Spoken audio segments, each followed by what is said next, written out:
Hey you guys, so first off, I just wanted to say thank you so much for taking the time out of your day to hear what I have to say and what I have to share. I'm really excited and I'm really passionate and I'm really inspired on what I'm learning. And right now I'm learning really about like how Jesus walked his life here on earth when he was here, yeah. And I read in John 13, it talks about the last dinner and the last supper that Jesus had with his 12 disciples, and when he washed his disciples' feet. And back in the olden days, to give you like a little bit of like like background history, back in the olden days, like reality, they didn't have cars, they didn't have BMWs, they didn't have J's on their feet. Like, no, like they literally had sandals, maybe, and they maybe had a donkey or a horse that would carry them around if they were lucky. But most would travel by feet, yeah. And like, because there was animals, because there were donkeys and horses, uh, there would be crap on the ground. Let's be real. Like when you're on a horse, it's not asking you if I can go to the bathroom. It's literally saying, "Hey, I'm doing as I please. I need to take care of my needs, and I have to poop, and I have to pee." And it's just gonna plop it right there, and so basically, like my point is though, is like these are the streets that the people would walk on, and their feet were dirty. Like let's be real, they were dirty. There's crap on the ground. There's dirt. Um, but yeah, like when you would invite somebody over to your house or invite somebody in a gathering, you would have a servant at the door to greet your guest as an honor and to show them respect and to wash their feet before they would eat dinner. Because when you had dinner, you would smell literally the crap on the feet, and you wouldn't be able to enjoy your meal as well.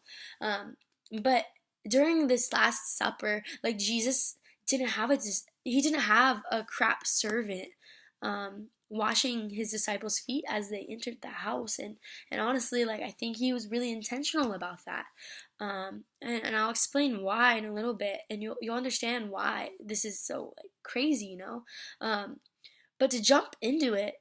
Like when they were having dinner, they were having conversation and whatever, and maybe the conversation started to die down, and all of a sudden, like Jesus gets up, he takes off his robe, he takes a towel and he ties it around his waist. He gets down. He fills a bowl up with water.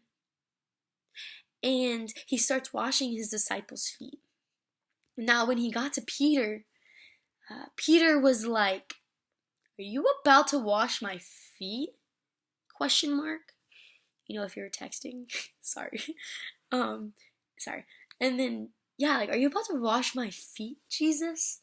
And Jesus was like, "You don't know what I'm doing now, but you will understand later." And Peter was like, "You're not washing my feet. Like, heck no. I'm supposed to be washing your feet. Like, you're my leader. Like, I'm supposed to be serving you. Like, you're like you're doing all these miraculous things. Like, people are coming to you. Like, I should be doing this to you, like as a sign of respect." And Jesus was like, "No, Peter, if I don't wash your feet, you won't be a part of what I've done and what I've taught you the last 3 years. Like, Peter, I am washing your feet, and if I don't, you will have no part of me." And Peter was like, "Oh shoot, you're serious?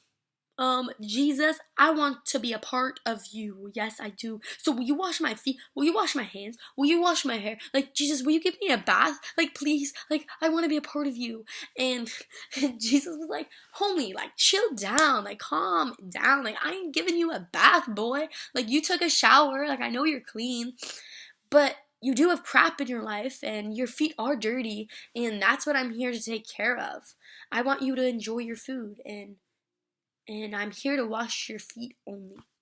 And you guys, like, let's be real.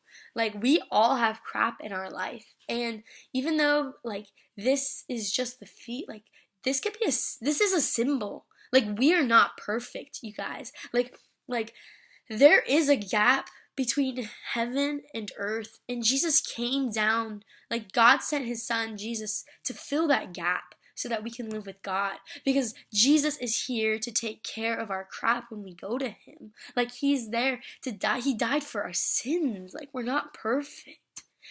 And yeah, like Jesus not only like humbled himself to do the crap servant job, like he's not a crap servant, but he is intentionally taking care of the crap in his disciples' lives because he cares.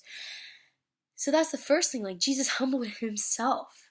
And then the second thing I took out of this is like Jesus didn't shame his disciples for having dirt on their feet. He didn't shame his disciples because they had dirt in their lives. Jesus met them where they're at. Like he meets us where we are through the troubled times we have. Like you guys, like seriously, like we are having a misconception of what Christianity is today. Like, we think being a Christian is having a Bible verse in our Instagram bio, or we are a Christian because we wear a cross necklace, or we are a Christian because we have a fish on the back of our cars. Like, no, guys, like, this is what society is saying, and I'm not saying these are bad things. I'm not saying that at all. Like, they're great things. Like, there are. But like Christianity is so much more than being, but Christianity is about doing. Christianity is about serving others, and Christianity, which Jesus exemplified in this is a great example, is like we are never too high on a hierarchy to serve others and to love others. Like Jesus Jesus cleaned the feet of his disciples, got on his hands and knees, yeah, took off his robe, guys. Like he took off his robe, tied a towel, saying, "Hey, we're about to get dirty. Let's get into this." Like Jesus empathizes with us. Jesus empathizes with us, guys. Like we are worth more than the numbers of likes we get on our Instagram page. We are worth more than the names that people call us. We are worth more than the number you see on the scale. You are worth more than the diagnosis says you had. You are worth more than what guys and girls call you. You are worth more. You are priceless. You are priceless, you guys. You are priceless. Like, if you're not a Christian, you have nothing to lose. Like, if you're going through a tough time, like, you have nothing to lose to try this whole Christianity thing out.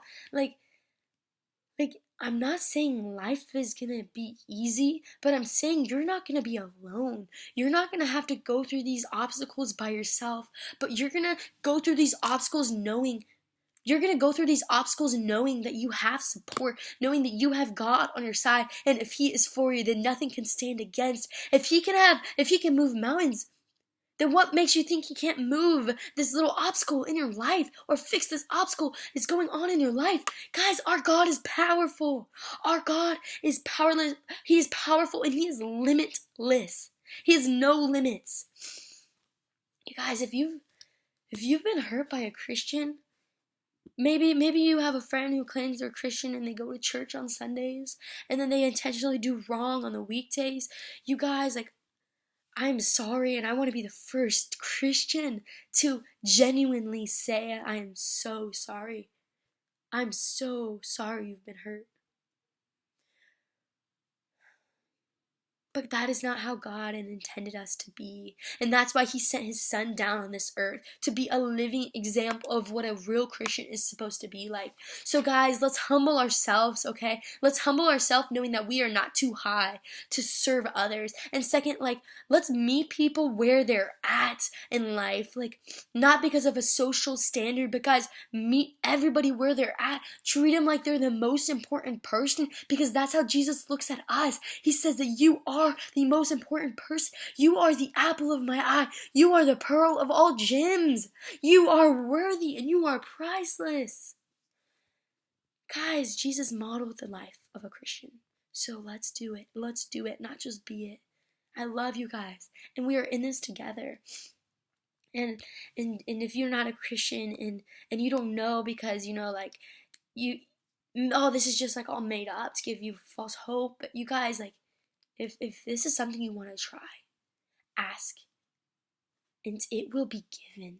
Ask and it will be given. Seek, and you will find. Knock, and the door will be opened. Say a little prayer, and you will see something miraculous happen in your life. Life won't be easy, but you won't be alone.